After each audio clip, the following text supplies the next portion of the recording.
Hello, everyone, and welcome back to Comm 215 Business Statistics. Before we even get started, we'd like to thank you all for your continued support. As the Facebook page reached more than 50 likes, we're going to deliver the midterm review as promised. Now, before even that, we'd like to ask for your feedback on all the videos as it allows us to provide better videos in the future. One little thing also that I'd like to add is that the midterm review will be composed of two parts. So the first part that you're about to see now is the theoretical midterm review, and then the second part will be the problem solving. So if you're comfortable with the theory, feel free to skip right ahead and go to part 2. So let's get started with chapter 3, descriptive statistics. So the first thing we're going to look at is the different formulas within the chapter. Then we're going to cover some concepts that we can see in this chapter, and then we'll move on to the next one. So the first thing we have here that comes up obviously very often in this chapter is the sample mean. So the sample mean is written as x bar. So you see x bar right here, which is simply the sample mean, as opposed to mu, which is the population mean. And x bar is written as the sum of all your data points divided by the sample size. So x bar is written as the sum of all our values divided by the sample size. Okay? Whereas mu, which is the population mean, is simply the sum of all the values divided by the population size. Okay, so it's no longer a sample, it's the entire population. Next, we have the sample variance. Okay, so how do we write out the variance? The variance is written as s squared when it is a sample, and as sigma squared when it is for a population. Okay, so very important. So let me write this up here also so you know. Okay, so population. Okay, so this is the population mean. This is the population variance. Okay, whereas this right here is the sample variance, and this right here is the sample mean. Okay, so let's rewrite this. This is a bit of a more of a complex. This is the full mathematical equation. So let's just rewrite this over here. So the sample variance is written as the sum of whatever your value is that you're looking at. So that particular x minus the sample mean, and this to the power of 2 divided by your sample size minus 1. Okay, so a few things that I want to highlight here that I want to make sure you don't forget during your midterm is this is always going to be squared. Make sure that you don't forget that. Now, the reason why we do this, I'll show you real quick. Okay, so the reason why this is squared is because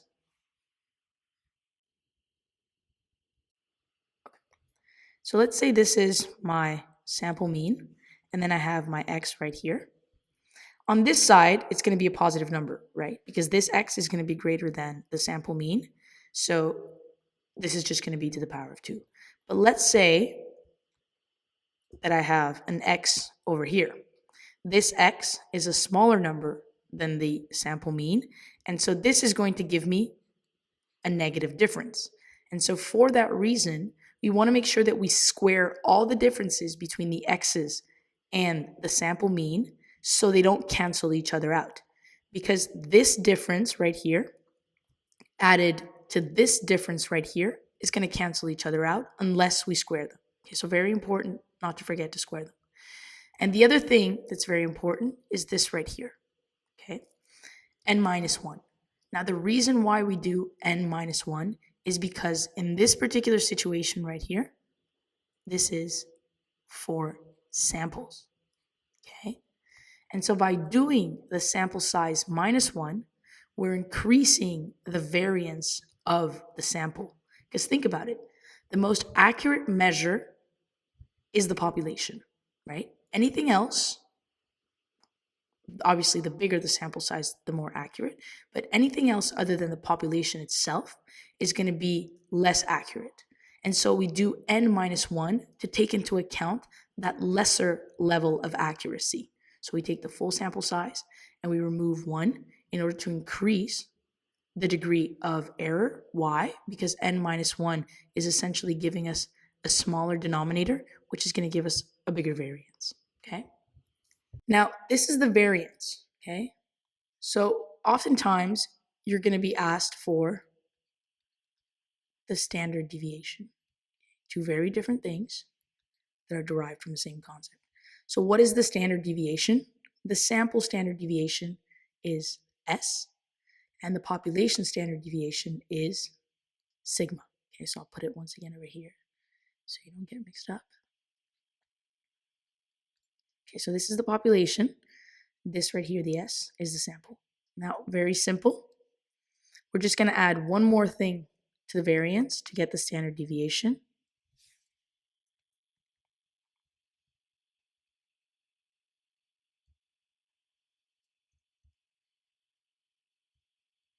And that is the square root.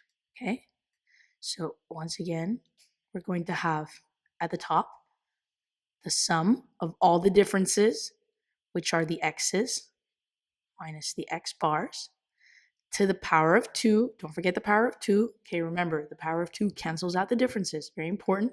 Okay, when you're summing all the differences, the negative ones and the positive ones, you need the power of 2 so they don't cancel each other out. And then on the bottom, since it's the sample, we're going to have n minus 1. And so the square root of this entire piece, which is the variance, is going to give us the sample standard deviation. For the population, we're going to have sigma, and it's a little bit different for the population. You'll never have to compute it. Usually the population standard deviation and the population variance will be given to you simply because it's a little bit different in the denominator. Okay, so we've gone through this here as well. So the sample standard deviation is just the variance of the sample, and you take the square root of the variance. Now, let's go over the z-score very quickly.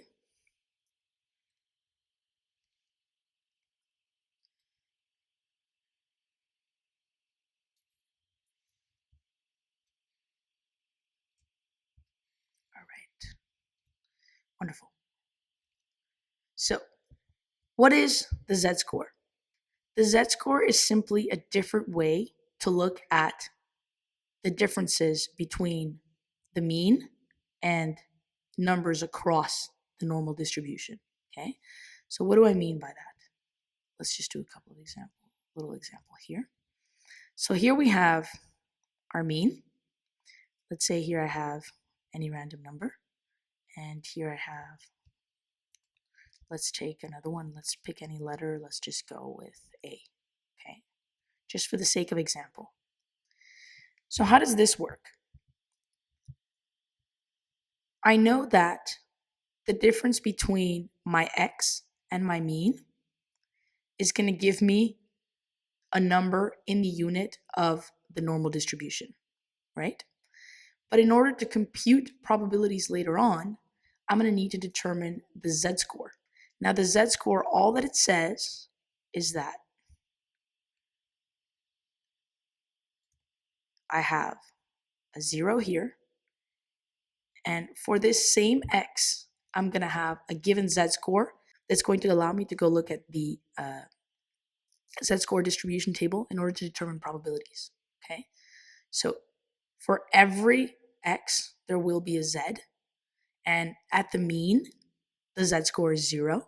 And with this z-score, I'm going to go be able to find out my probabilities. Okay, so that's why the z-scores are equal to this right here. So we have our x, so whatever value it is that we pick. Okay, so let's say we're here. So this x minus the center point, which is my mean, because you always relate back to the mean, always, always, always. And this is going to be divided by the standard deviation. Okay, alrighty. So this just means that it's going to be my x right here minus my mean. So it's this difference right here. And because there's a difference between the x and the mean, I have to take into account the error, so the deviation between the mean and the given set of values, in order to get my z-score. Okay, and that's going to give me the score right here, which will allow me to go look at probabilities in the table. Now, one other thing, this is one of the other formulas on your formula sheet, one of the final ones that I want to go over, and this is the coefficient of variation.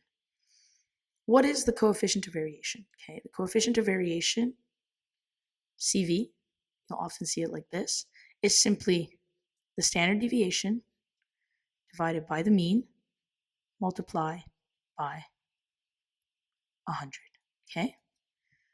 The coefficient of variation is used to measure data sets with different means and different standard deviations. So let's say, for example, that I'm trying to determine between female waiters and male waiters at the same restaurant. I want to know between the two who gets tipped more. The only way that I can do that is I have to standardize. I basically have to normalize the tips because women will receive a given amount of tips and they'll have their own mean and their own standard deviation. And men, in the same way, will have their own amount of tip and their own amount of, their own mean and their own standard deviation. So, in order to be able to compare the two, I have to normalize, I have to put them on a relative basis.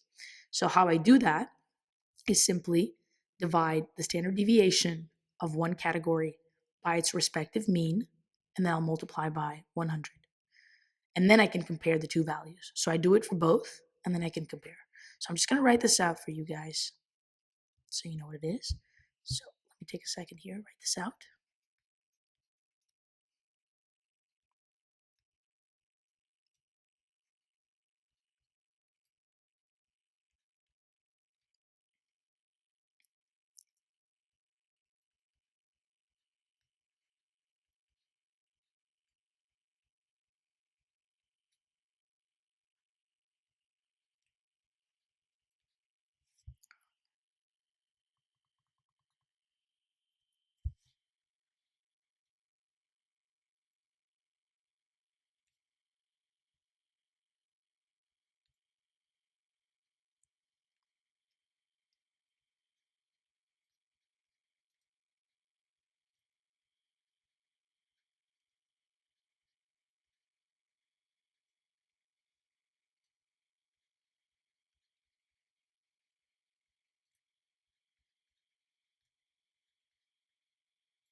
It's simply used to measure data sets with different means and standard deviations in order to be able to compare between the two.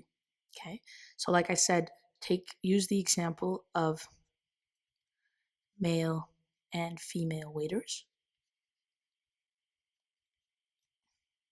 Because they have tips, because they'll receive different tips, and as such, they'll have different means when you add up their tips and different standard deviations. And so, in order to be able to compare who makes the most tip, I need to standardize in this way. So, what I would do is, let's say I would take the coefficient of variation for the males, and I would take the standard deviation of males divided by the mean of males multiplied by 100. And then that would give me a given number. And I can compare the result of this equation to the coefficient of variation for the females, which is obtained by taking the standard deviation of the female tips divided by the mean of the female tips times 100. So then I could compare these two and determine which one's greater, which one's smaller, or if they're equal, and so on. Okay? So one other concept that I want to go over now that we see in chapter 3 is the frequency, relative frequency, and the percentage relative frequency tables. So how do these work? Very simple. We'll have given values. Then we'll have the frequency at which they appear.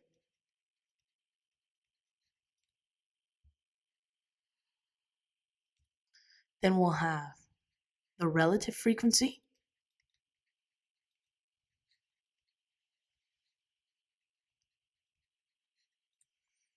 And finally, we'll have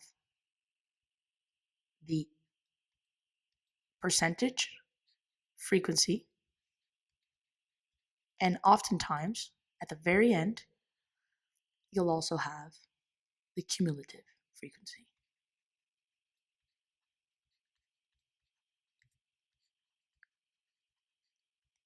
Okay? So, without getting too much into detail, let's just see a fairly simple example of how this is done.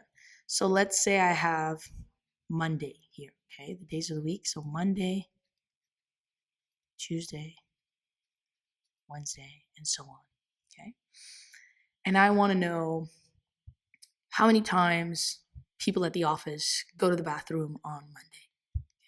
So on Monday, 10 people went. On Tuesday, 5 people went. And on Wednesday, let's say 8 people went, okay? So let's just, for the sake of example, only take into account these 3 days. So this gives us a total of 23. Okay, so my total here at the margin. Now the relative frequency is always the frequency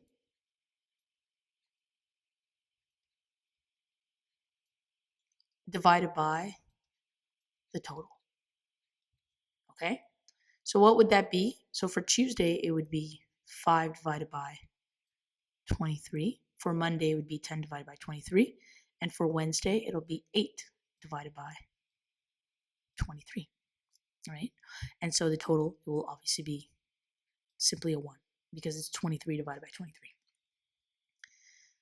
The percentage frequency, I simply take the relative frequency and I will multiply it by 100. So here it'll give me 100, obviously my 1 times 100. Here it'll give me 0.2174. Let's just take 4 decimals times 100. And 0.2174 is simply 5 divided by 23. And this last one, so let's put it over here so you guys can see what it would look like.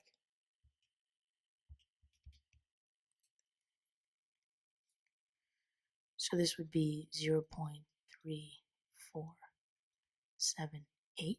And if I take that number times 100, here it'll be 34.78%. And the 3 will add up to 100 to my total. And finally, the cumulative frequency. How does the cumulative frequency work? It's very simple. For the first line, it'll always be just the first one. So the cumulative frequency can either be expressed in the relative frequency unit form or in the percentage frequency unit form. So let's just take the relative frequency. So here would be my 10 divided by 23 for my first line.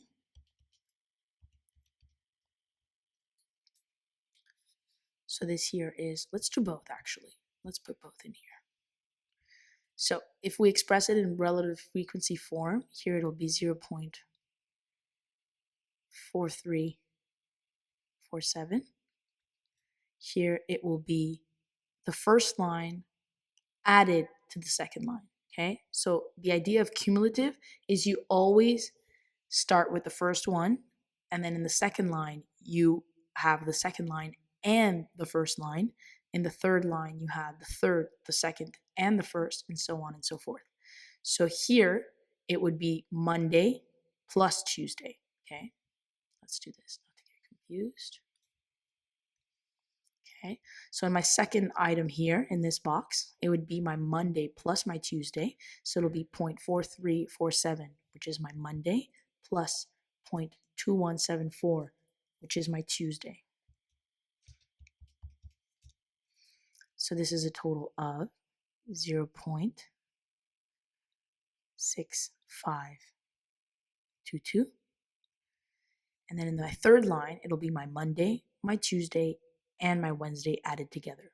So it'll be 0.6522 plus 0.3478.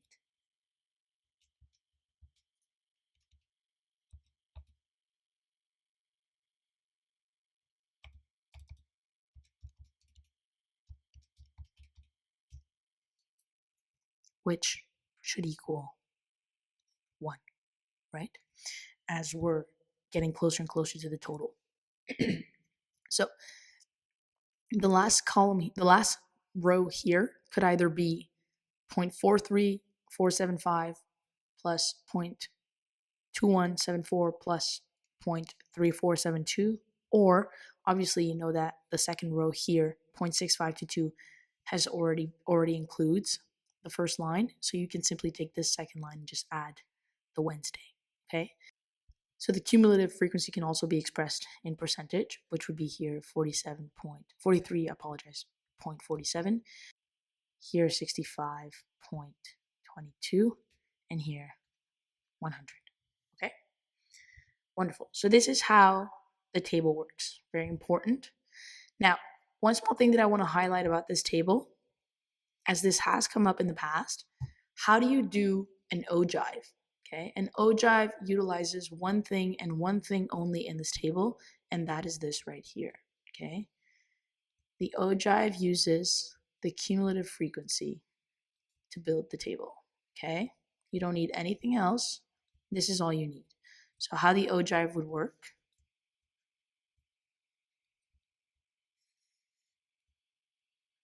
is you would have your 0 down here, and then here you would have your 1 at the top, or your 100, depending on whether you chose percentage or just the relative frequency.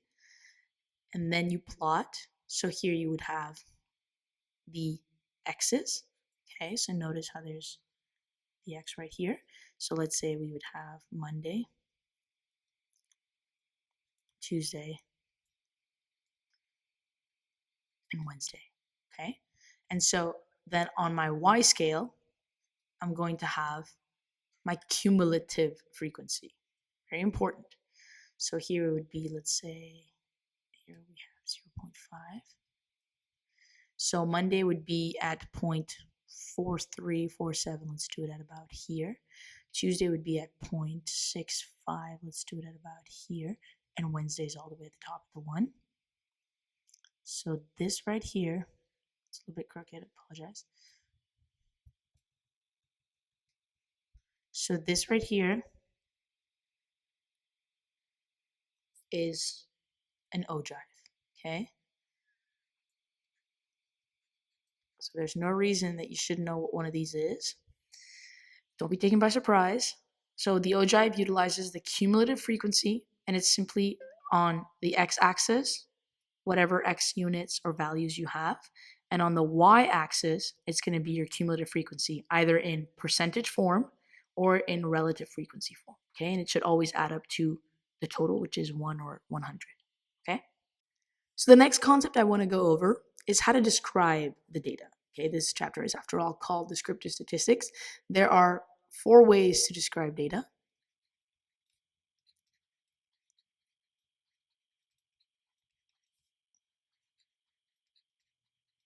Okay, the first is nominal. The second is ordinal. The third is interval. And the last is in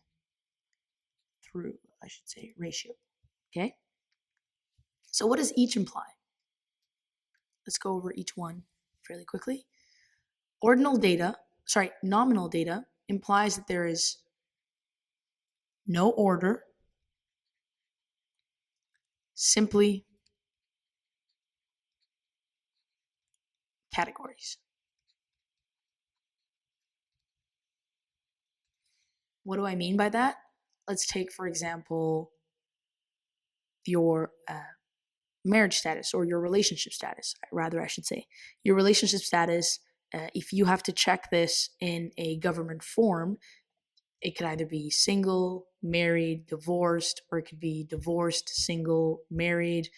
There's no particular order. You don't have to be, single before being married. You don't have to be married before you're, there's no order whatsoever within this particular type of data. So it's simply the 4 categories, and you have to check one, right? And the second type is ordinal. What does ordinal mean? Well, ordinal has the word order in the word, and it implies that there is a specific order in the categories.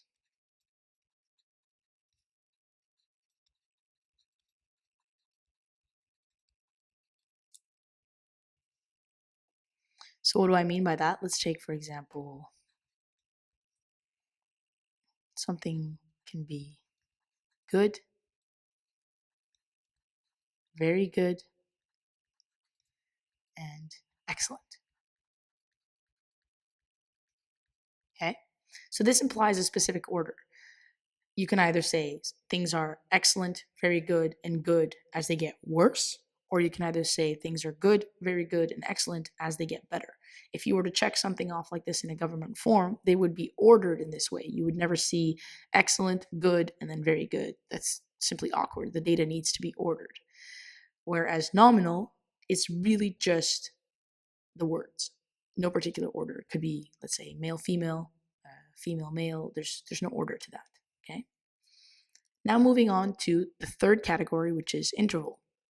Well, as the word implies, it's simply an interval. So let's say the GPA, we could have a GPA of 3 to 3.5, not included, for example. And then the next category over would be 3.5 to 4, not included, and so on and so forth. Okay, so this is simply a quantitative ordering of an interval. Okay, and finally, we have ratios. So ratios, you could have very many different ratios. You could have weight ratios, you could have money ratios. And these imply, I'll put it over here, an absolute zero. Okay, now what does an absolute zero mean? An absolute zero means that, for example, even though it's highly unlikely, someone can weigh 0 pounds, right? And whether you're looking at it in pounds or in kilos, 0 pounds or 0 kilos is an absolute zero in all the different forms of measurement of units, okay? So let's put that example here. So for weight, whether you weigh 0 pounds or 0 kilos, it's still weighing nothing, right? Whereas, for example, temperature could not be in ratio form because 0 degrees Fahrenheit, for example, is not 0 degrees Celsius. So if it does not have an absolute zero, it cannot be in ratio form. Okay, so I'll put that as a non-example. Be very careful. Okay, I'll put it in red so we don't get mixed up. For example, temperature is not absolute zero.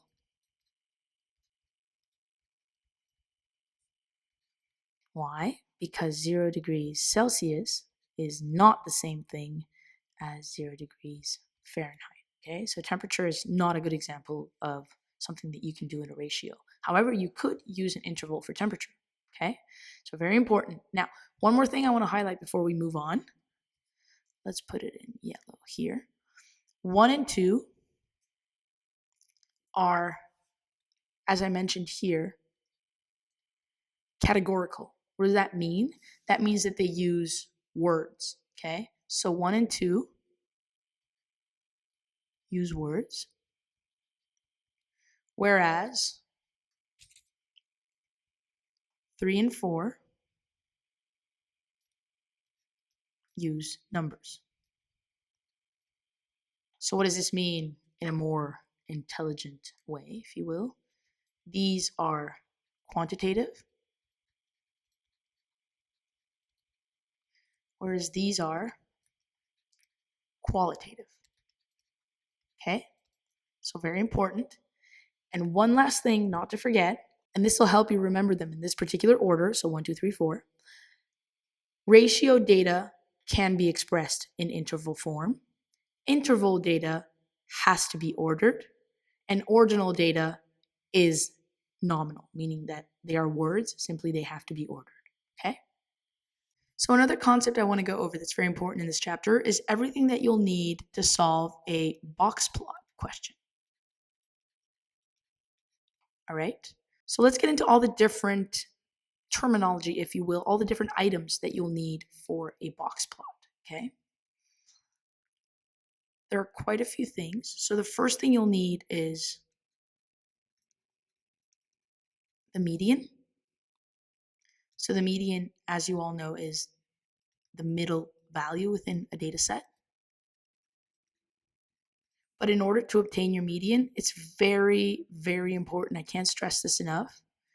Please do not forget to order your data. Okay, it's incredibly important. Oftentimes in a midterm, they'll give you the data in whatever order. So it'll be, for example, 5, 8, 3, 6, 7.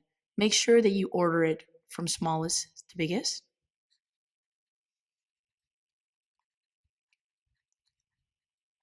From smallest to largest before proceeding with your question.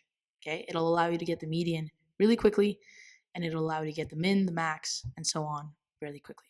Okay, so speaking of which, you have your minimum, which is essentially the smallest value.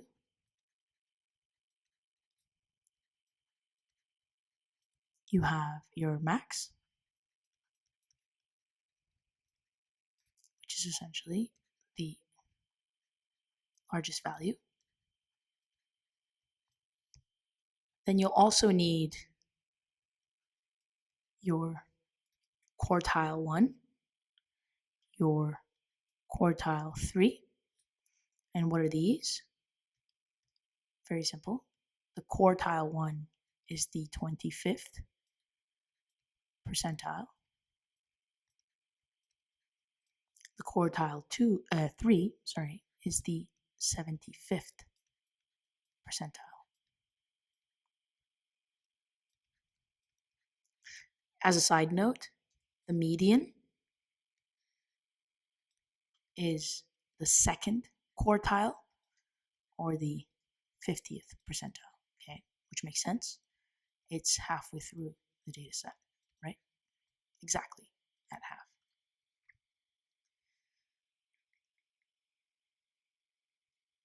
Okay. And finally, you will also need the mode, which is the most repeated value. Okay, the value that comes up the most often. Let's very quickly see how we calculate all of these different ones. So the median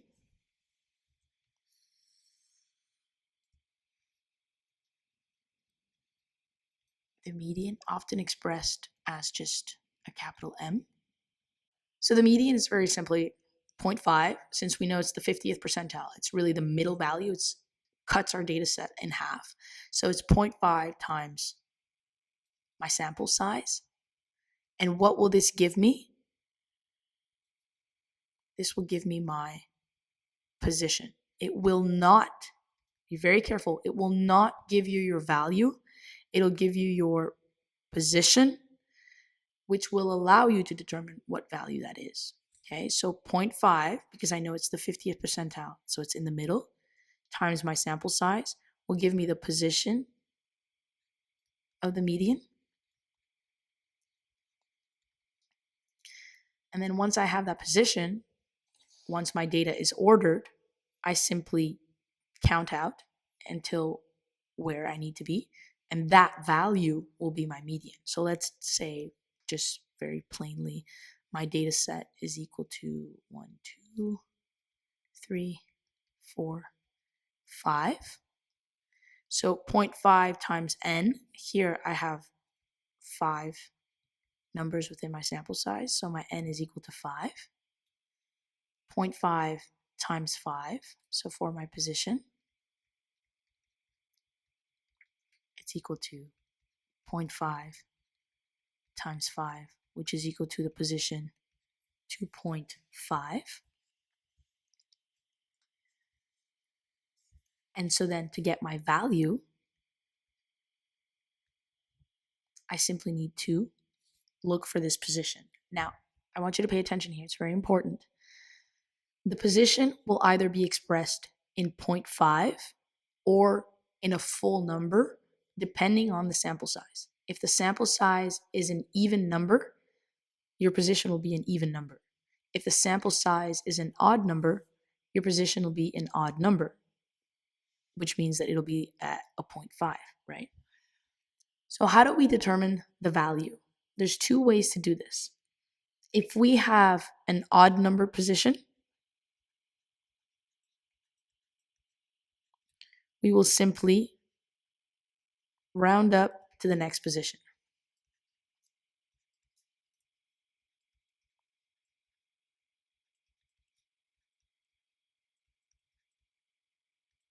Right? So the position 2.5 for an odd number will become position 3, which gives me a value of, so my median at position 3, so 1, 2, 3, my median will be a 3. Now, what if I had an even number? What do we do? So let's just add another one here. So let's say we add 6. So then my sample size is now 6. So 0.5 times 6 equals 3, which is an even number. So the value of my median, because I have an even number, will be obtained by taking the average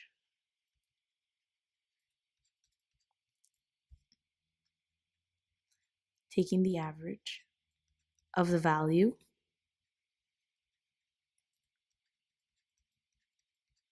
at the third and fourth position. Okay, so my median will be obtained by taking the average of the third and fourth position. So my median will be 3 plus 4 divided by 2, which will equal 3.5.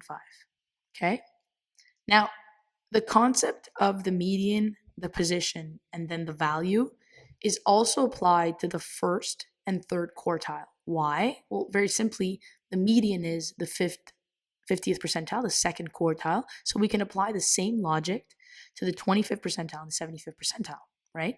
The only things that would change is that here, because it's no longer the median, it would be the first quartile, which we know to be the 25th percentile. So this would be 0.25 times my sample size, which will give me the position of the first quartile.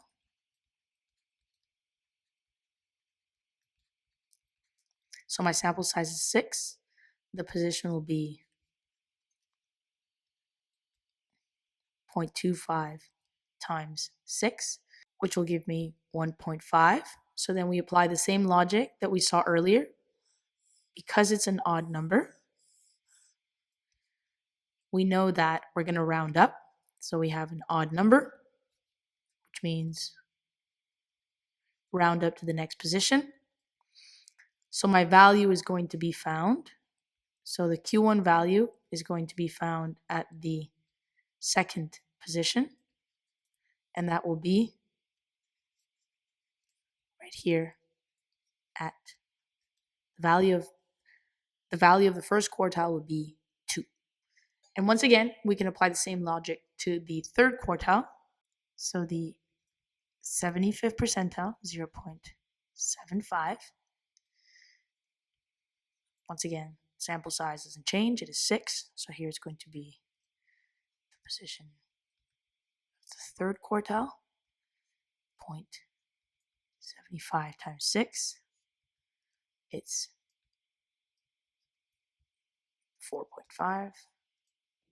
So it's 4.5. So we're going to round up to the fifth position, odd round up, fifth position, which means that my Q3 value is going to be at the 5th position, and it'll equals a value of 5. Okay? So the same logic can be applied for all the quartiles. Then the max and the min, it's fairly straightforward. In a data set, or if we redo our data set, so we just take these 5. So here would be your min. Here would be your max. Okay, that's fairly straightforward. And the mode, let's say, for example, that I would have 5 and then 6. The mode is the value that comes up the most often. So in this case, it would be 5. Okay, so that would be my mode. Okay, but notice how the data is always ordered. Okay, keep it ordered in order to be able to easily find all the quartile values. So there's one more element that we need for the box plot calculations, and that is the IQR, which is equal to the interquartile range. And how is the interquartile range determined? It's very simple. The interquartile range is simply equals to Q3 minus Q1, okay? And what do you need the interquartile range for? You need it to determine the edge of your fences in your box plot, okay? So what do I mean by that? So let's say I have my box right here. I need the IQR to determine. So this will be, this right here is the IQR, because you'll have Q3, Q1. So Q3 minus Q1 gives you the IQR. And then you'll need this IQR to determine the upper fence and the lower fence. So what is the formula for the upper fence? So let's just call this the upper fence, or the upper limit. So upper fence or upper limit. The formula is very simply Q3, because it's the closest, to which you have to add 1.5 times the interquartile range. And then the lower fence or lower limit is simply the closest, so the first quartile, to which you have to remove, because think about it, you're going from this point right here, and you need to go even further left, so you need to subtract 1.5 times the interquartile range.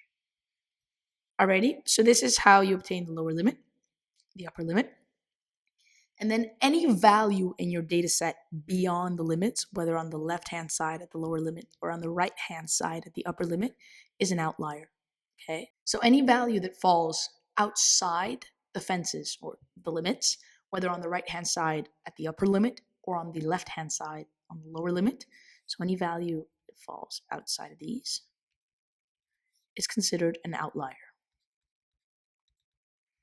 Now we'll go into detail. We're going to solve some problems a little bit later once we finish the theory review. So you'll see exactly what I'm talking about. So don't worry about that for now. All right, so this is how you obtain your box plot. Now there's 2 more concepts that I want to go over fairly quickly. And those are the skewness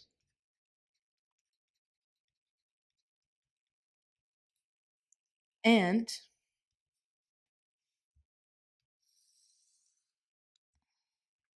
the different rules of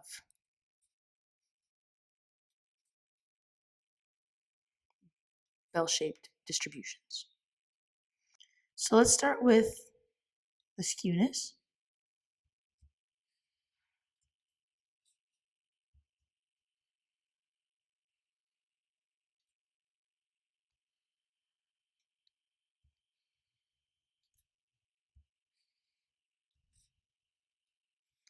This right here is considered a right, or also called a positively skewed bell-shaped distribution.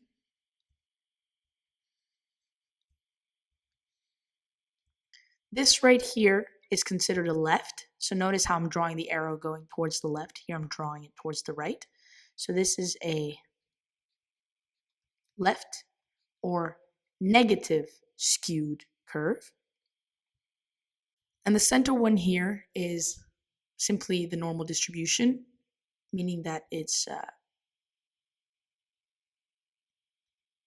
perfectly distributed. Okay. Alrighty. And how do we know whether it is right, left, or perfectly distributed? Very simple. In a perfect distribution, the mean will equals the median. In a left skewed or negatively skewed distribution, the mean will be smaller than the median. And in a right or positively skewed distribution, the median will be smaller than the mean. Okay? So remember, follow the arrows to know whether it's right or positive. Follow the arrows, negative, left, and then perfectly distributed. Okay? So in the same vein of the skewness, there's two things that I want to go over to finish off the chapter.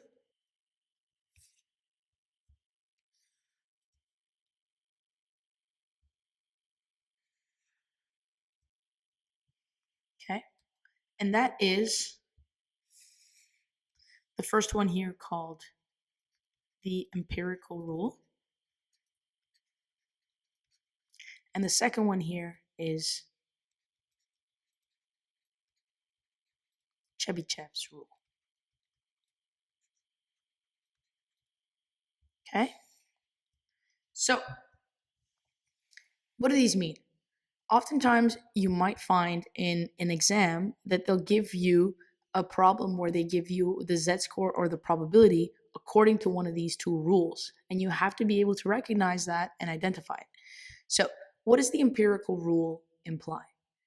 First of all, very important, the empirical rule is only for normally distributed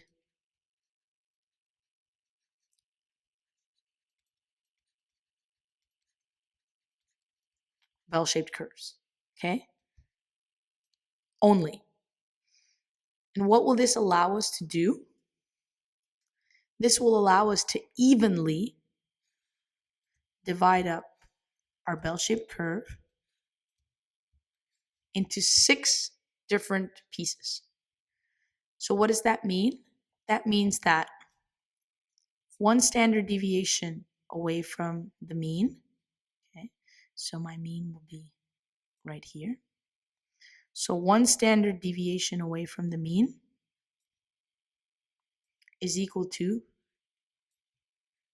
68%. Okay, so that's this right here. That's 68%.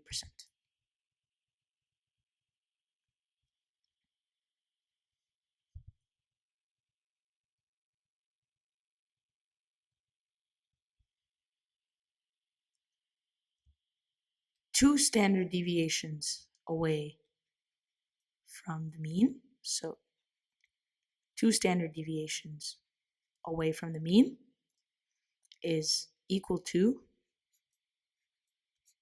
95%. So that's this right here. 95%.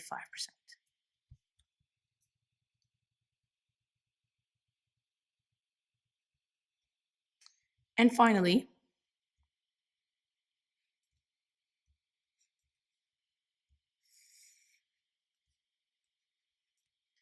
three standard deviations away from the mean, so 1, 2, 3, 1, 2, 3, is equal to 99.7%. So that's all this right here. Okay? Now it's important to know that because sometimes they'll tell you in a problem, say for example, this is a normally distributed this is a distribution that is normally distributed, and we want to know, given such and such, the fact that the value is 3 standard deviations away from the mean, what is, the z-score, or so on and so forth. So you need to know that 3 standard deviations away from the mean is 99.7% for the entire curve.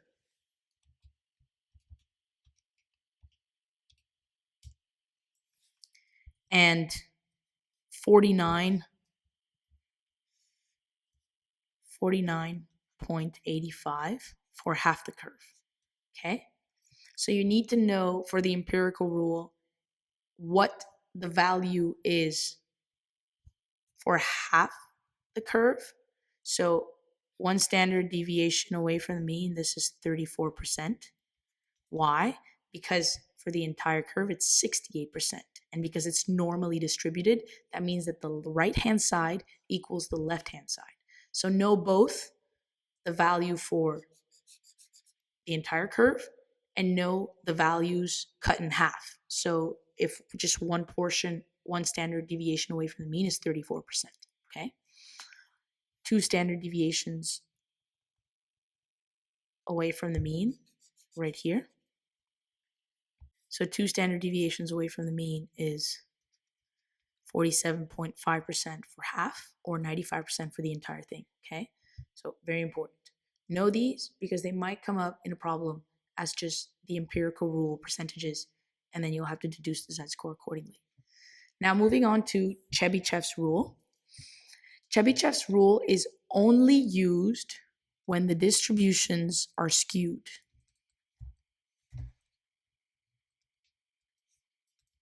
Okay, so that would be either a left or negative skew, or right or positive skew, okay? Never when it's normally distributed. When it's normally distributed, you use the empirical rule. Okay, so how do we use Chebyshev's rule? It's very simple. I'm just going to write it out. I think it'll be easier for everyone. 2 standard deviations away from the mean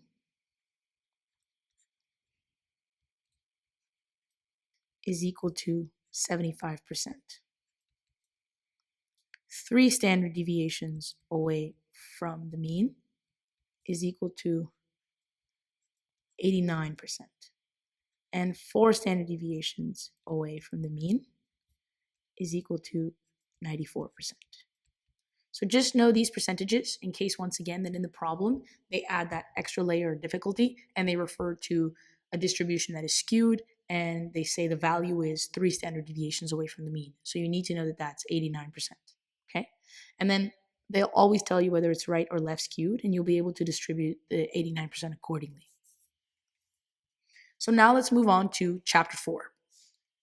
First, we're going to look at the 4 rules of probabilities. Then we're going to move on to the mutually exclusive versus independent concept. And finally, I'm going to go over a very generic scheme of how to solve problems in this chapter. So let's get started with the rule of complement. The rule of complement is fairly straightforward. It simply says that P of a given element, so here we have E bar, for example, is equal to 1 minus P of its complement. So I'm going to illustrate that for you. So let's say this is E bar, and this is just E. So we know that the total is equal to 100%. In probabilities, by the way, always, this is crucial. The total always equals 100% or just 1. Okay, your probabilities always have to add up to 1. If for whatever reason you're solving a problem in the midterm and your probabilities add up to more than 1, then there's something wrong. Okay, so the rule of the complement, we have within our given subset E and E bar, which means that to get E, I take 1, so the total, minus E bar. Or vice versa, I can do the probability or the percentage of E bar, which will equal 1 minus my E, okay? This is the rule of the complement, which means that they complement each other, which also means that together they add up to 1 or 100, okay? So the second rule is the addition rule for two events. So let's say that we have event, let's do a different circle here. So let's do the addition rule. Let's continue over here. So here we have event E1, and let's take a different color. Here we have event E2, and in the middle, they share something together, okay? So how does this work for the addition rule? The addition rule, I'll put it over here. So the addition rule can be expressed in two different ways,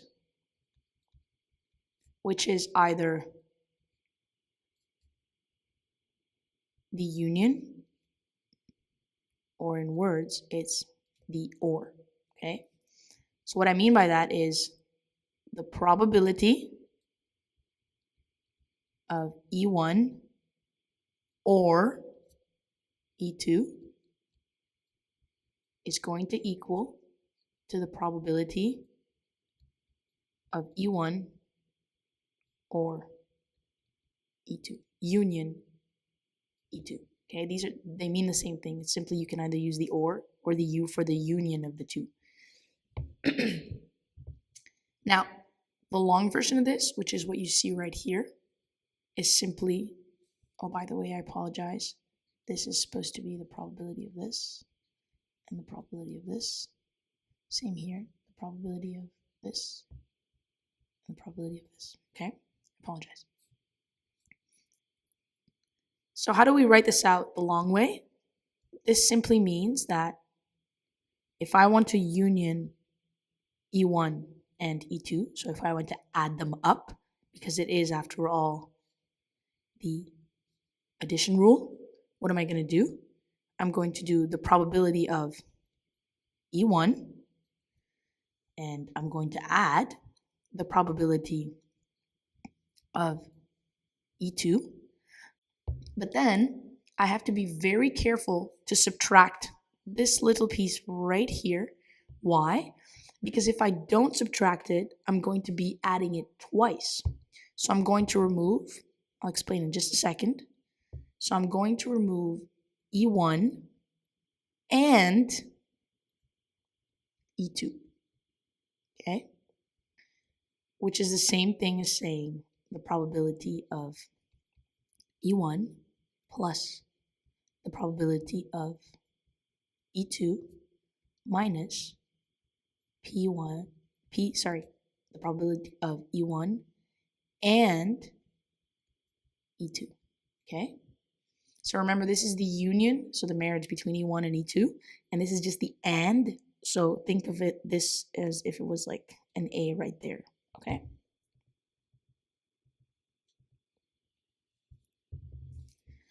So these two mean the exact same thing. I simply wanted to illustrate the two different ways that you could write out the and, okay?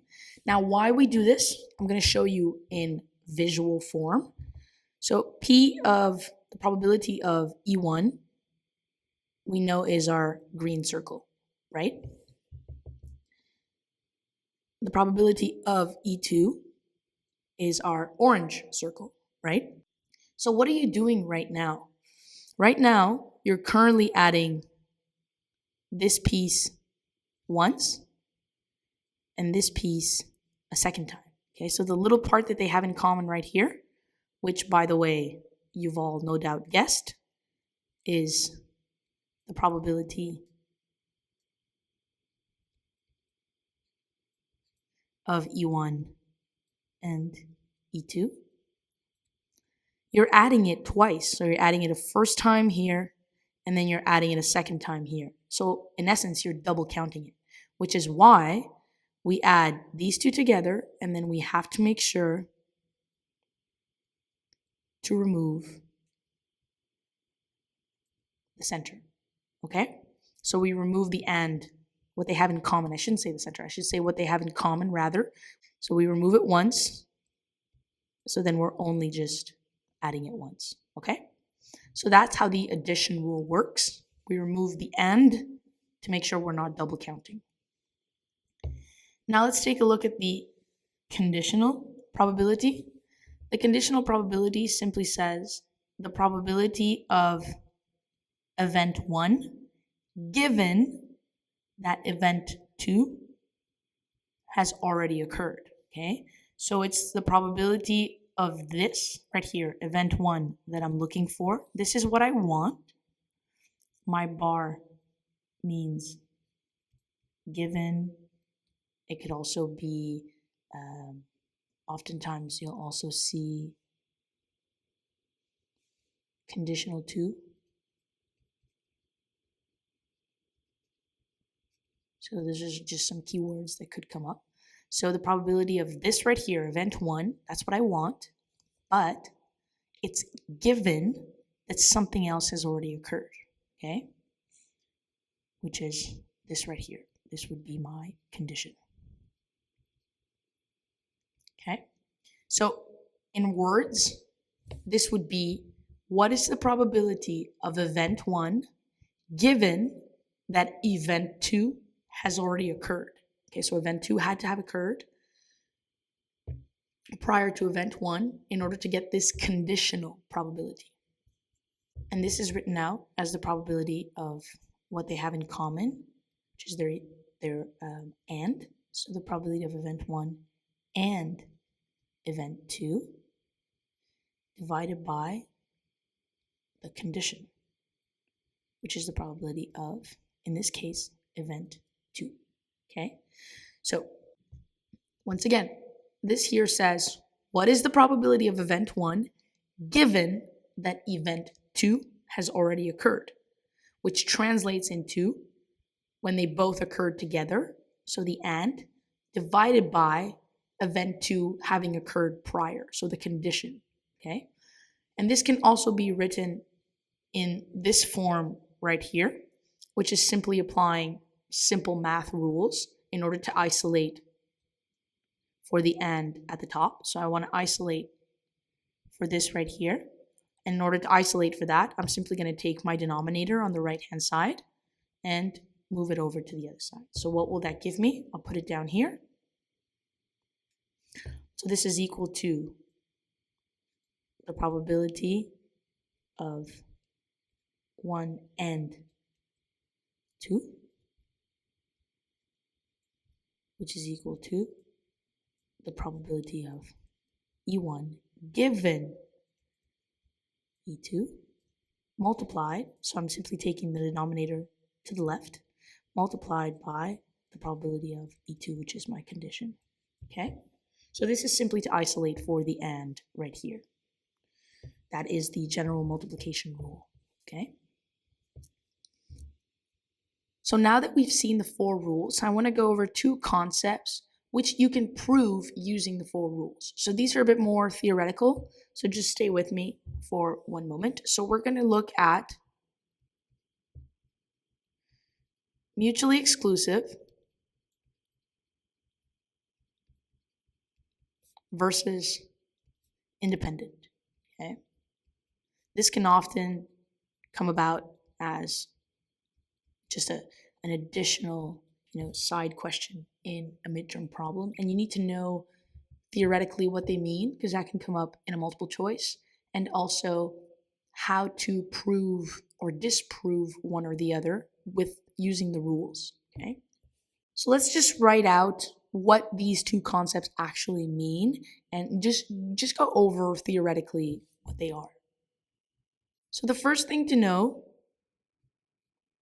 is that an event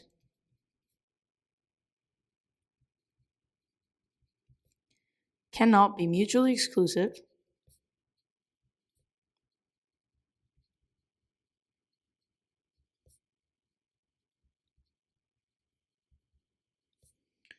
and independent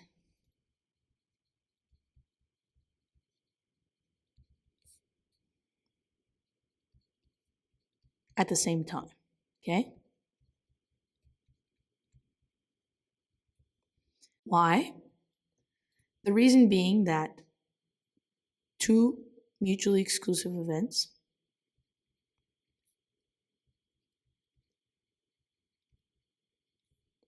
cannot occur at the same time.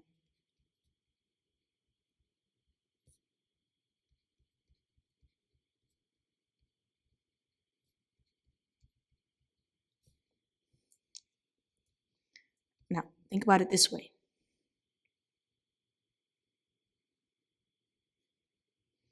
If event A occurs, then that means that B cannot occur if they are mutually exclusive.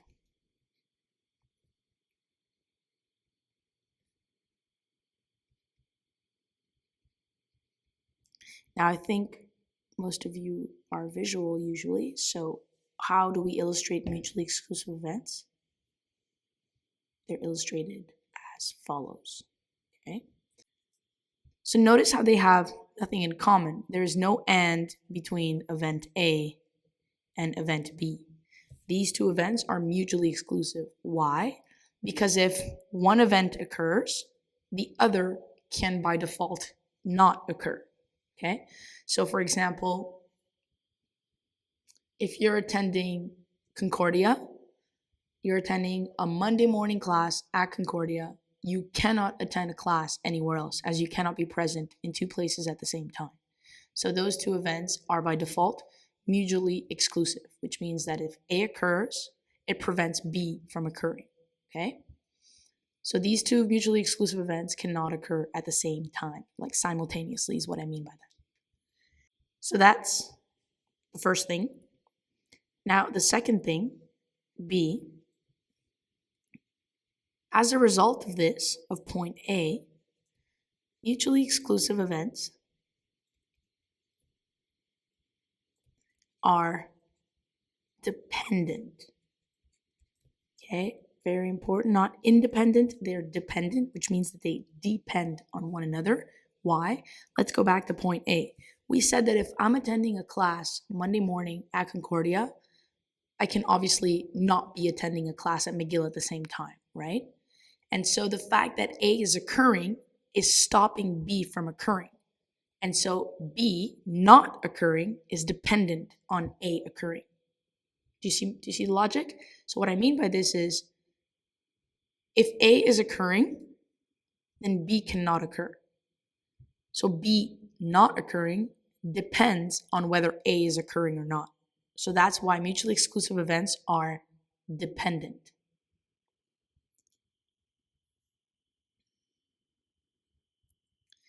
And for this reason, we say that, remember here in our point 1, an event cannot be mutually exclusive and independent at the same time. Okay, so we just proved it two ways. Why? Because if event A occurs, B cannot occur. They have nothing in common. It's one or the other. And as a result, B, mutually exclusive events are dependent. And so we reiterate this right here.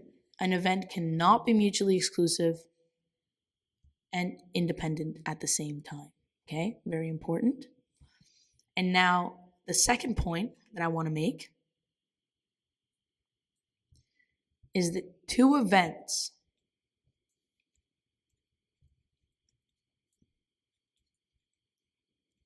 that are not, not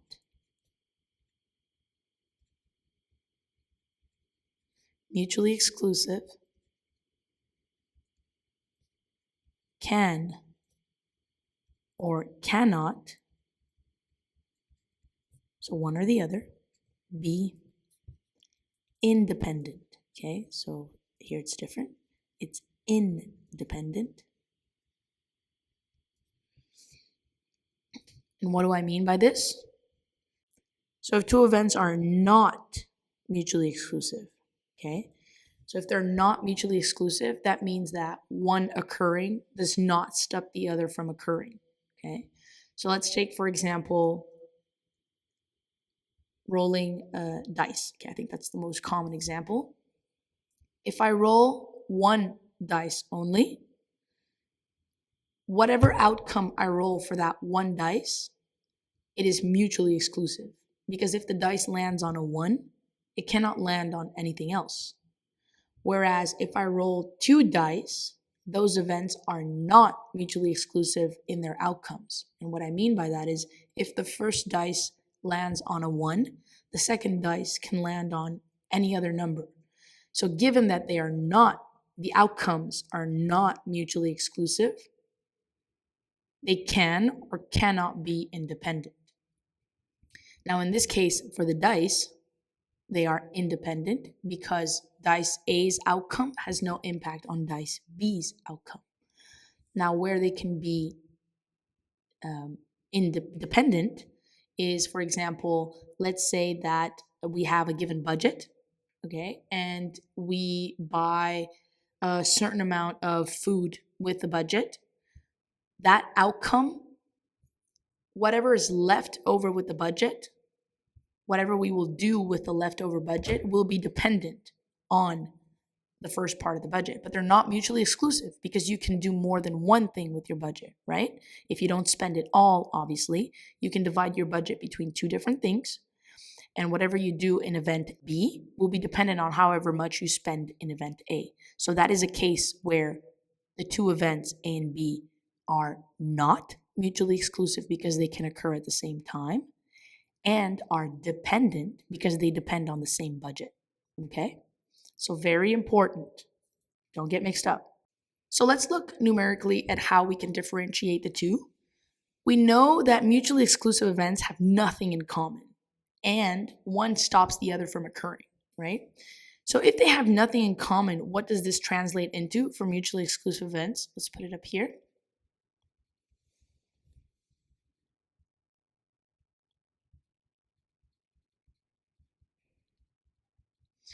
Because mutually exclusive events have nothing in common and only one can occur, that means that they have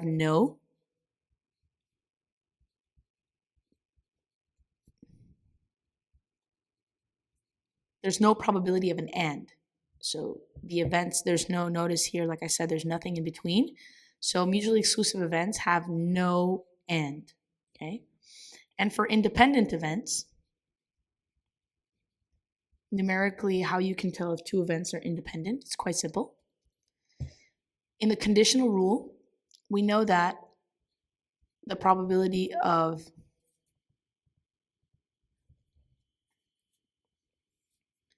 A given B is equal to P of A and B divided by the condition. So here it would be P of B, right? But think about it. If two events are independent, there's no given. And what I mean by that is, here we're saying, what is the probability of A given that B has already occurred? But if the events are independent, meaning that they don't depend on anything else, they don't rely on any other event, then how do you know if two events are independent? It's quite simple. The probability of A given B will simply equal the probability of A because A doesn't rely on anything else, okay? So this is what you want to look for. If P of A given B equals simply P of A, then you know that the two events are independent. So this is how you prove or disprove the two numerically. Now let's move on to a very generic way to solve all probability problems, and then we'll tackle chapter 5 and 6. All right, so if there was a time to pay attention, it would be now, as this is really what's going to help you solve all problems for probabilities in the midterm.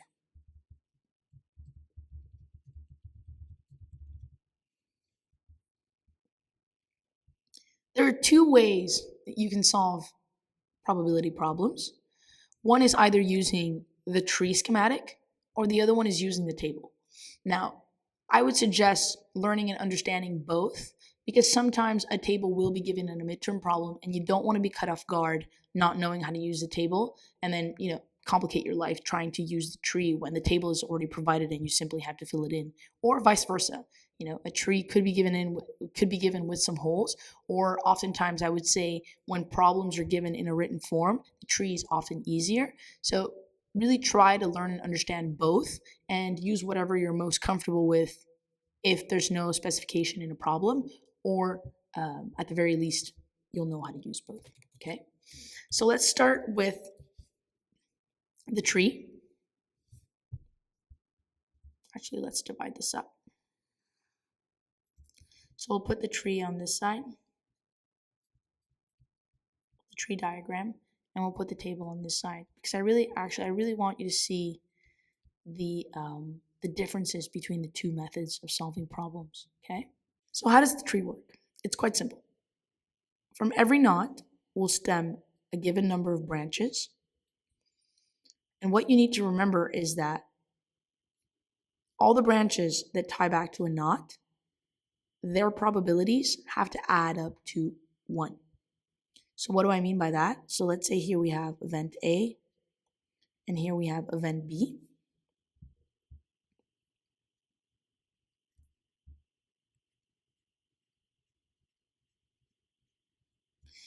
Then that means that because A and B tie back to the same knot, their probabilities have to add up to 1. So let's say the probability of A is 0.4, then B is its complement. Remember the complement rule at the top, right here. So B would be 1 minus 0.4, so it would be 0.6, okay? So all the branches that stem from the same knot, their probabilities have to add up to 1. So let's continue.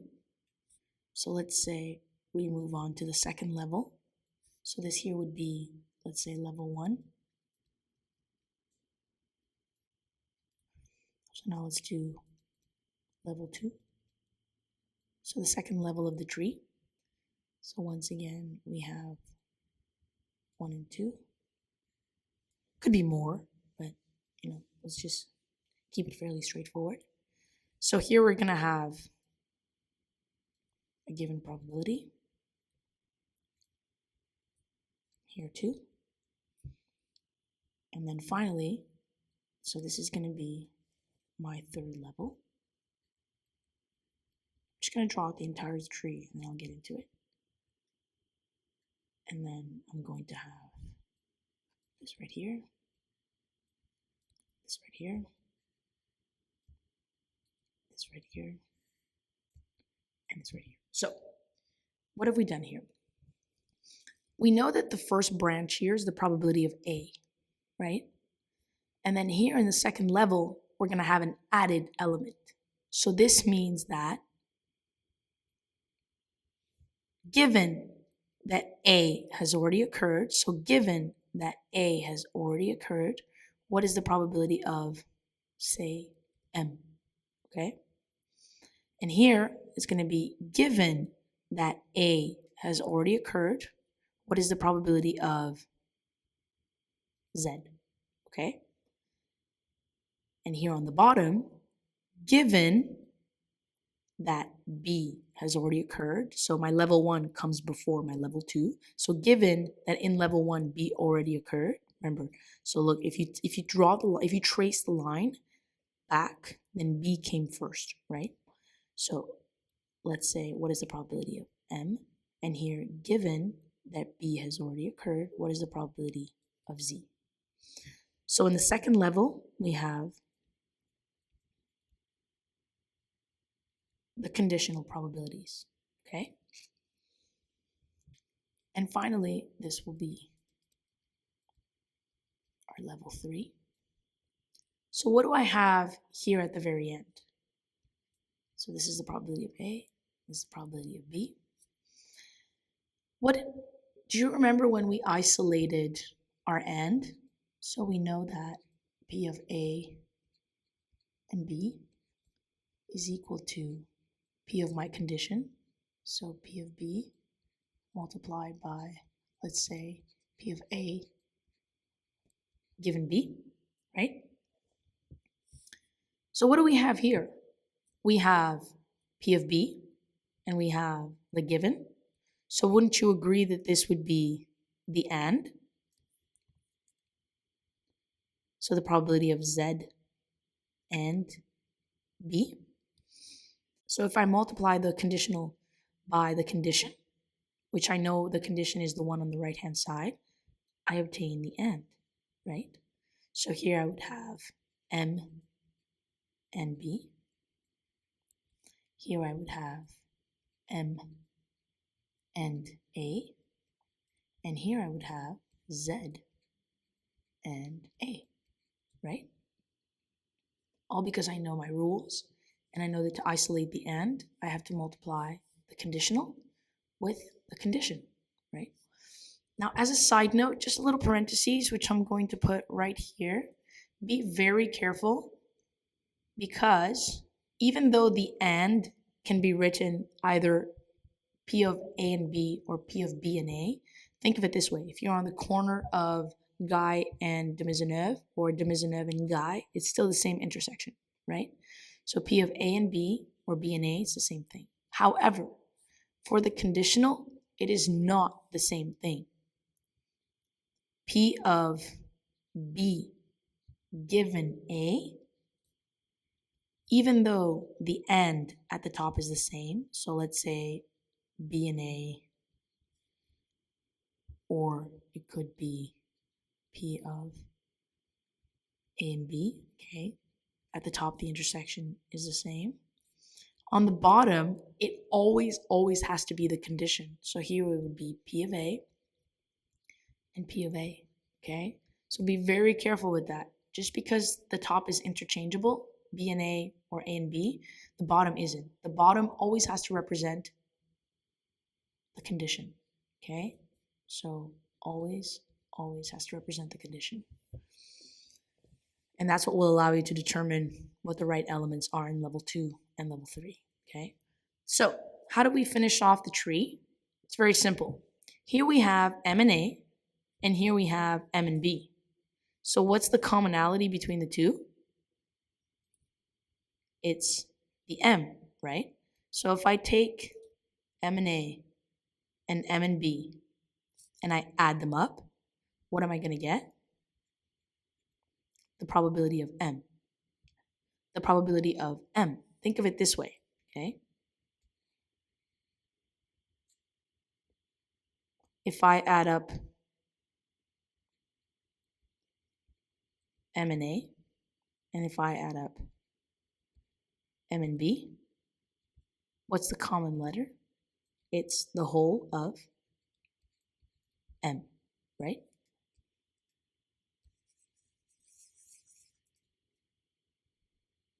And in the same vein, what's the commonality here? It's the Z. So if I add these two up, I obtain the probability of Z, right?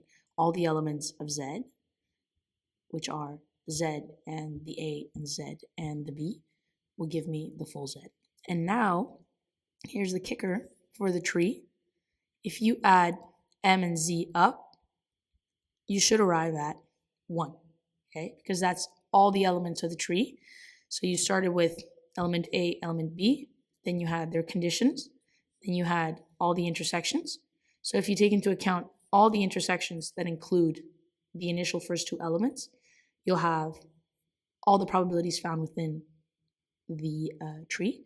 So it should, the total will always add up to 1, okay? So that is how you solve the probabilities using the tree. Remember, level 1, 2, 3. It'll never be more than 3 levels. You'll always have the first two elements, the conditional, and then the intersections in level 3. Add up the proper intersections with the common element. You get probability of M, probability of Z, and add up the final totals. And like I said, probabilities will always add up to a total of 1. Okay. Now let's solve it for the table. So I'm going to use the same letter elements because I want you to see the differences and the differences between the two methods.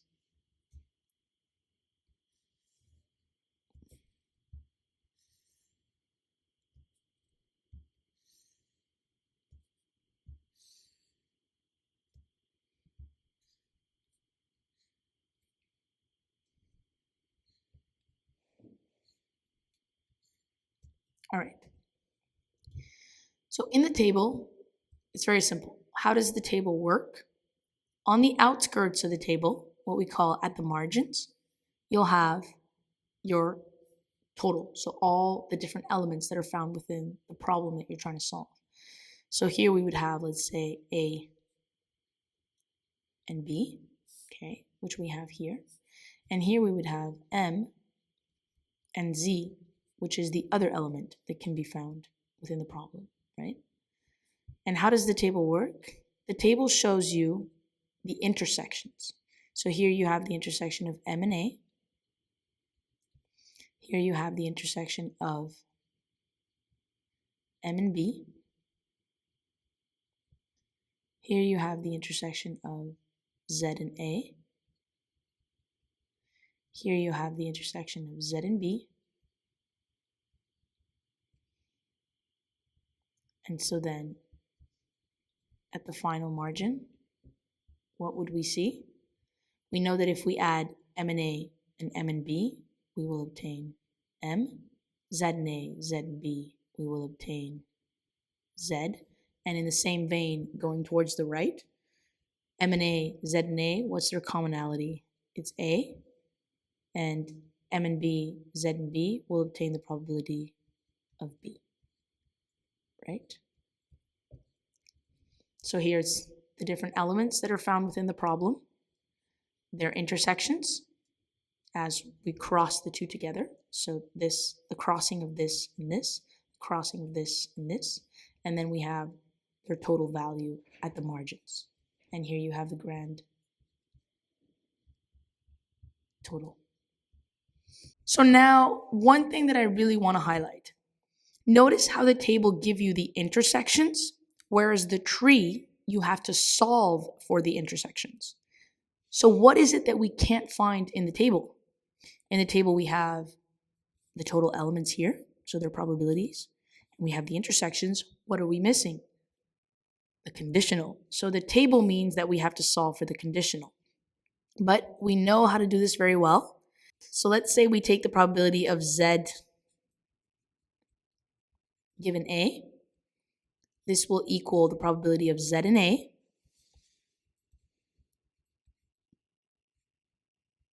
divided by the condition. Be very careful. Okay, remember the parentheses at the top? Be very careful.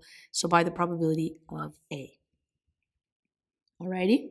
So once again, the table gives you the intersections and the totals for the different elements at the margins, which means that you have to solve for the conditional, whereas the tree gives you all three elements, but simply as you make your way towards level 3, you have to solve for the intersections. All right? And so with this, you should be good to solve any problem in probabilities within the midterm. So now let's finish off the midterm theory review with Chapter 5, Discrete Probability Distribution, and Chapter 6, Continuous Probability Distribution. So the main difference between the two is, as that one key word in the sentence points out, in Chapter 5, we're going to be talking about discrete distributions, whereas in Chapter 6, we're going to be talking about continuous distributions. And given the fact that one is discrete and one is continuous, it implies two different ways of solving problems in each of these chapters. So in discrete probability distribution, the term discrete implies that you can count. It's a finite number. Okay, so discrete means a finite number, and by finite number means that it's countable. Whereas continuous implies an infinite number,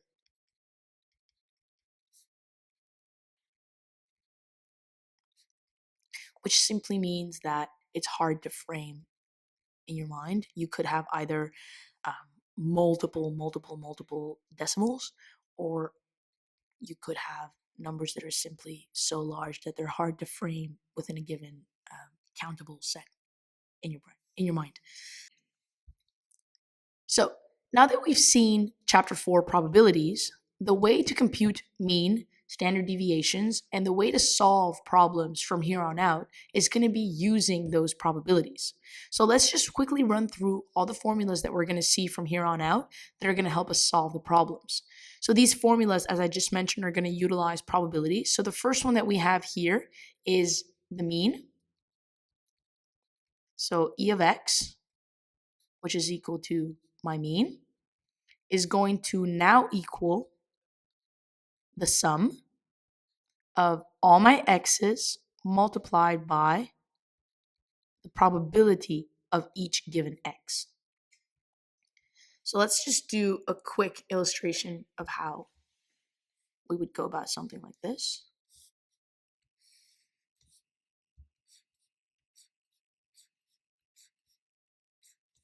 So I have my x's here, and the probabilities that will be assigned to each of those x's. So I have 1, 2, 3, 4. And let's say the probability of 1 occurring is 0.1. The probability of 2 occurring is 0.2. The probability of 3 occurring is 0.2. And the probability of 4 occurring is 0.5 for a total of 1. Because remember when I said at chapter 4 that your probabilities always have to add up, like all the probabilities within a given set have to add up to 1. Okay? So how would we go about computing the mean in this particular example? So we just saw up here that the mean is the sum of each x multiplied by its given probability, right? So this would be, for this particular example here, the mean would equal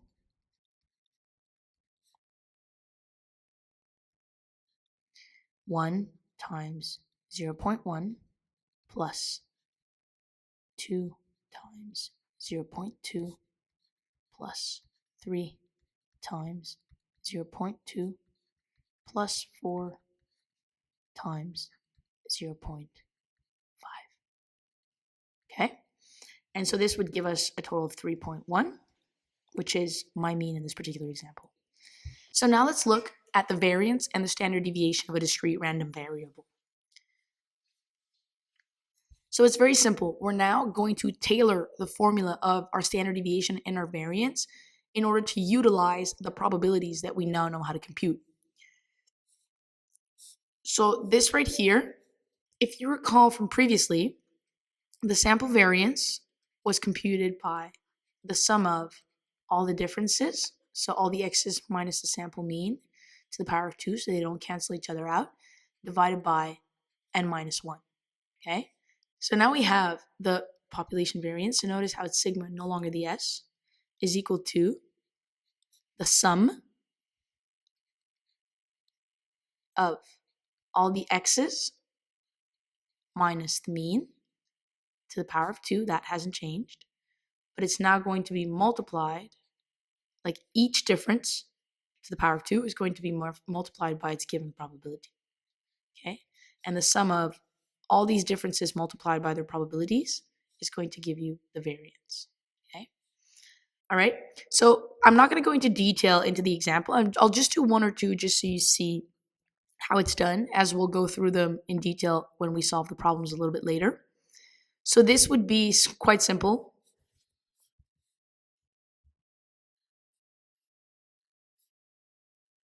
We would have our x minus our mean. Then we would have the x minus the mean to the power of 2. And then we would have the x minus the mean to the power of 2 multiplied by the probability. Once you get used to it, you can skip a couple of these steps. But in the beginning, I suggest you do them all just to get the hang of it. And so you see how they relate to one another. So here, for example, we'll have, let's take 1 minus 3.1, which we solved for earlier. So here would be negative 2.1 to the power of 2. And here it would be negative 2.1 to the power of 2 multiplied by its given probability, which is this one right here, which is 0.1. And so then you have to do this for each one and then add up this column right here. So these numbers, let's put it in a different color. So these numbers right here all have to be added up, and then that'll give you your variance. And if you take the square root of the variance, you will obtain your standard deviation. And this is the method to do it in chapter 5, okay? Now, a new concept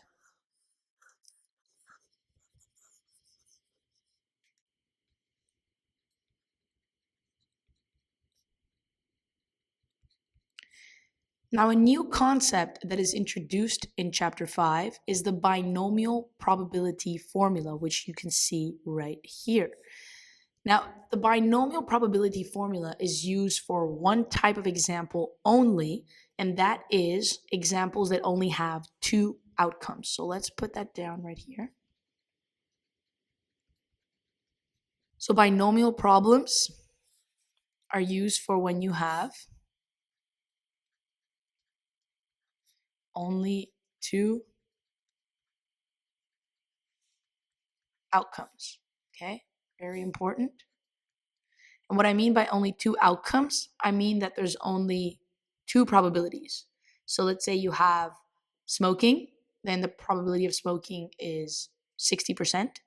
And then the complement would be non-smoking, and that would be 40%.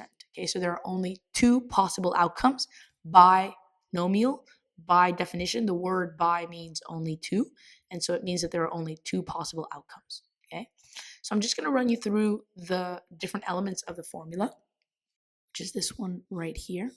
So the first thing you'll notice, we'll have the n, which is simply the sample size.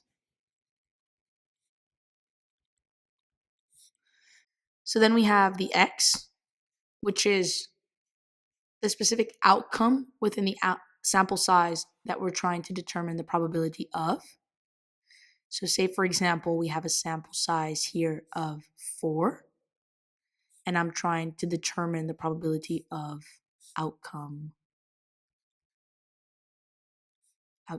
2, for example, right? So outcome 2 is this one right here. Then we have the p and the q. So the p is the probability of success, which is essentially what they are asking for in the question. Or as I like to say, what we're looking for.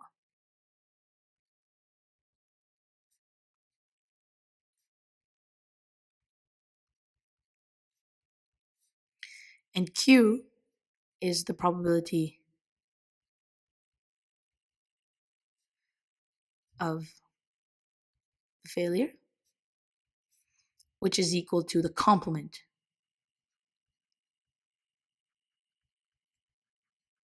of the P, or simply 1 minus P, okay?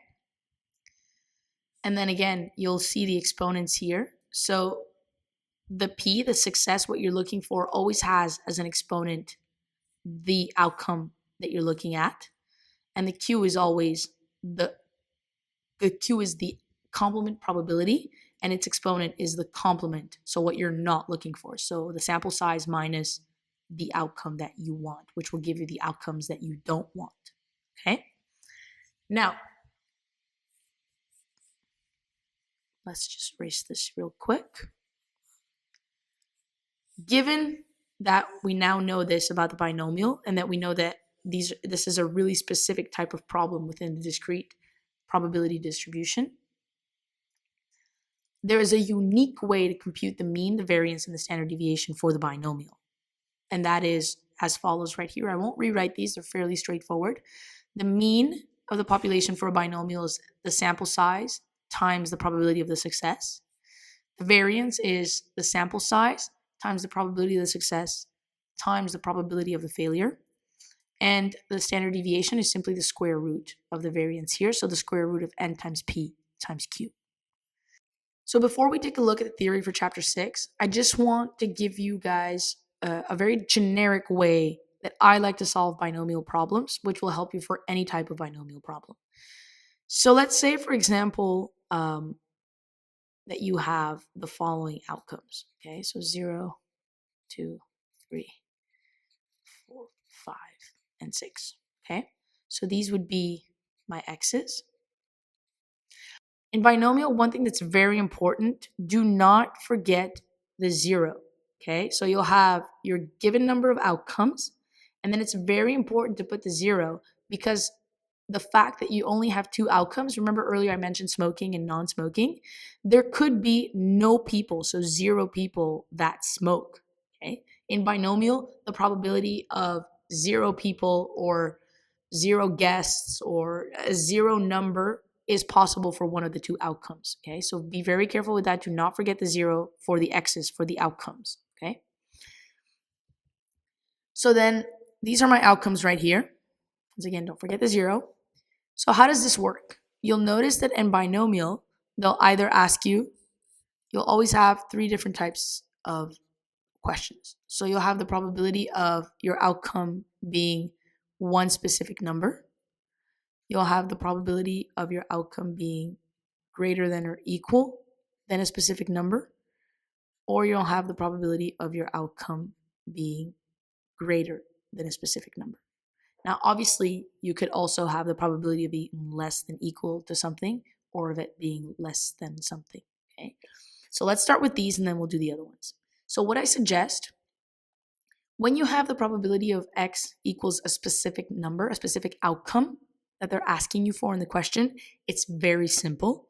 You take the binomial formula, you simply input the x that they're looking for, you plug in all the other numbers, okay, so you have the n factorial, you'll have the outcome factorial, n minus that outcome factorial, and so on and so forth. It's simply one quick formula, okay, so let me put that right here. This right here is one formula only. So you only have to solve the binomial equation once.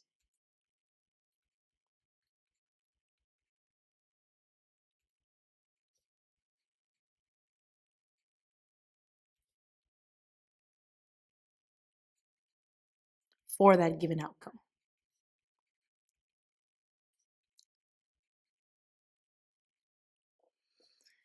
Whenever you have greater or equal to, less than equal to, or greater or less than, you need to put in more than one formula, which means that you need to solve the formula for each one of the outcomes. So what do I mean by that? Let's say that I'm asking for the outcome of the probability of x being greater than or equals to 3. Okay? So what I like to do, and this is why I wrote them out like this, p of x greater than or equal to 3 is as follows. Because it includes the 3, it's greater than or equal to 3. So I know that I'm going to need the 3, the 4, the 5, and the 6. But obviously, we're all very smart here, so we're going to do something that's even faster to compute. This implies 4 binomial formulas, whereas if I simply do the opposite, it only implies 1, 2, and 3, right? So this right here is equal to 1 minus the probability of x greater than or equal to 3, right? Which is equal to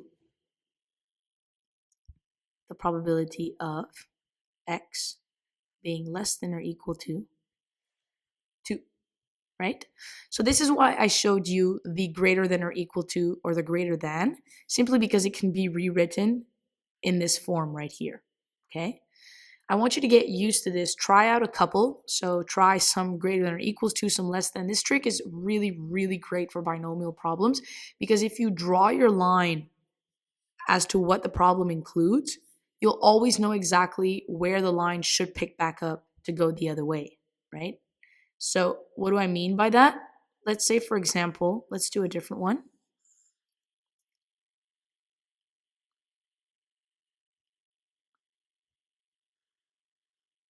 Okay, let's do it for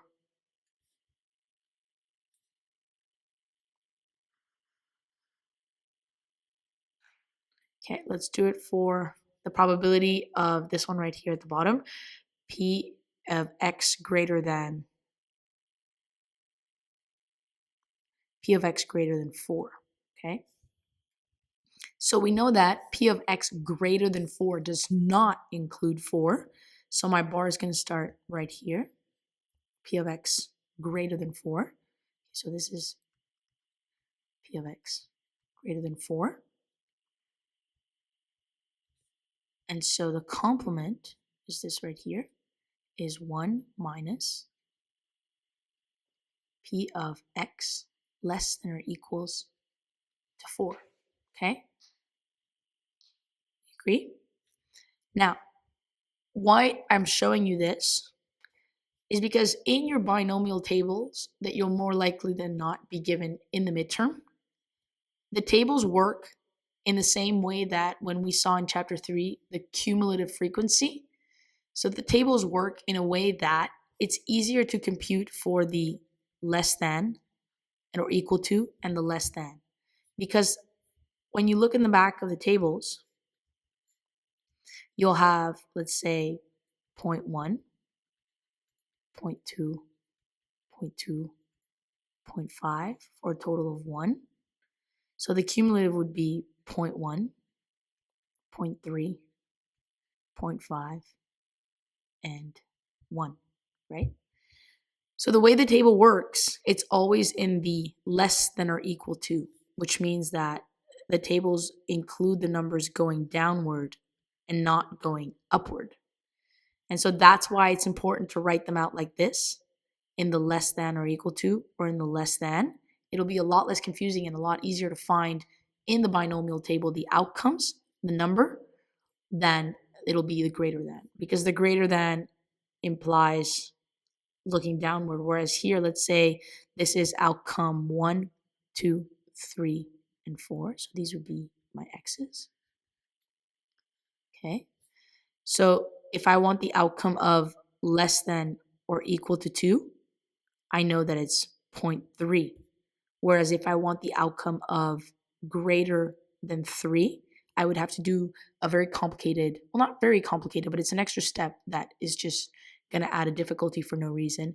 If I want greater than 3, I have to do a subtraction going downward. And so it's just much easier to look at it in terms of less than or equal to and less than for the binomial table. So that's why I showed you this little trick here, so you always know what the equivalent is. And now let's take a quick look at the continuous probability distribution, which we've already seen in chapter 3. So the standard normal variable, it's fairly simple. We're not going to spend much time on this because we've already seen it.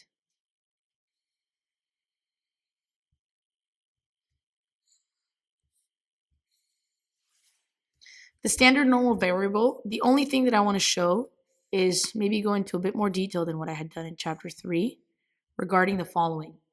Here we'll have the row for the means, and here we'll have the row for the z-scores, okay? So in the row for the means, in the center I would have my mean, whereas in the row for the z-scores, here I would have a 0 at the center, right? And then anything else, any additional values, here would be a z-score, whereas here it would just be an x, right? So what I'm trying to highlight here is that the difference between an x and a mean has a given z-score value, okay? They mean the same thing.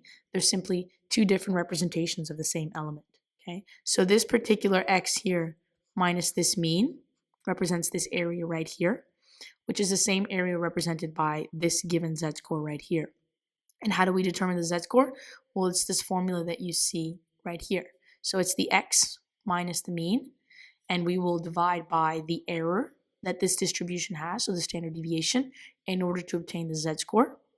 And then the z-score, we will use that number to go look into the z-score table to determine the probability found within this area right here. We'll go into a bit more detail when we solve problems in part 2.